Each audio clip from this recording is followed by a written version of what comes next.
Your work is focused on, as we've talked about, those mature industries and mature companies. What caused you to steer your innovation exploration into that paradigm?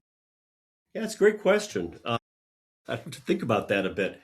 I guess, when I was in industry, I worked for Motorola before I left industry. Motorola, and this is before everything kind of, if you will, imploded at the company, really was, pretty advanced technology, pretty cutting edge, but it was by no means a startup of any form. I mean, by then the company had been, I don't know how many decades old, probably, I don't know, 70 years old at least by then. It was where I was familiar. It was where I was comfortable working. When I worked at the university, and this is just kind of anecdotal, I was an associate dean in the College of Engineering, and for half the time I was there, I had an outward look. You might call it somewhat business development at times in terms of getting companies to sponsor research. And typically, the companies that I worked with there were mature companies, larger mature companies, companies of the likes of Caterpillar and John Deere, Ford and General Motors, as well as the Intels of the world, for example. And so I just was working and interacting with people who were really good technically, really good with, I'll say, product innovation and also process innovation. And so I was just working with people like this, and I was seeing this. And I'll say anecdotally too, you'd raised this and I had actually shared this with you before. My interest is really in what I consider a very, very human, very personal form of innovation. It's not a process necessarily, the processes help. And I had throughout my career seen people who make innovation happen. And I'd seen this not necessarily in entrepreneurs, although I'd seen it at a distance, but I had experienced it firsthand in mature companies. And I had seen that without these people, you weren't going to have the ideas and you weren't going to move the organization forward.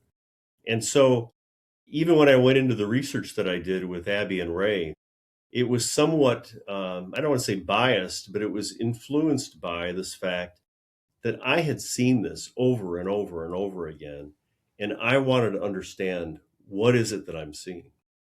And so I'd say it was kind of fortuitous that I studied mature companies and mature industries, and I've seen no reason to move into the entrepreneurial field. Um, I think there are needs in mature companies. I'd say quickly that especially for mid-sized companies, that local and regional economies, state economies, rely heavily on these kinds of companies. I mean, in the state of Illinois, there's a large number of, let's say, small and medium-sized manufacturing companies, and they're the backbone of a lot of the local and regional economy. And as these companies succeed and fail, so goes the region. And so I have, I'm at a kind of a point in my life where I can pick and choose some of the problems I work on a bit more than someone who maybe has to rely more on putting food on the table every day. And I've just found this fascinating. I think it's I don't want to sound funny, but it's kind of a noble problem to work on. I think because I think people often disparage mature companies as they're Yeah. not creative and and I'll come back and say that.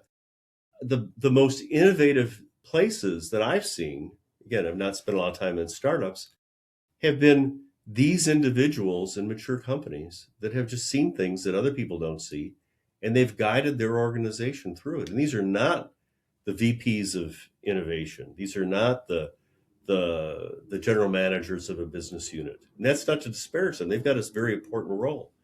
These are people you've never heard of, and they've changed the course of a company.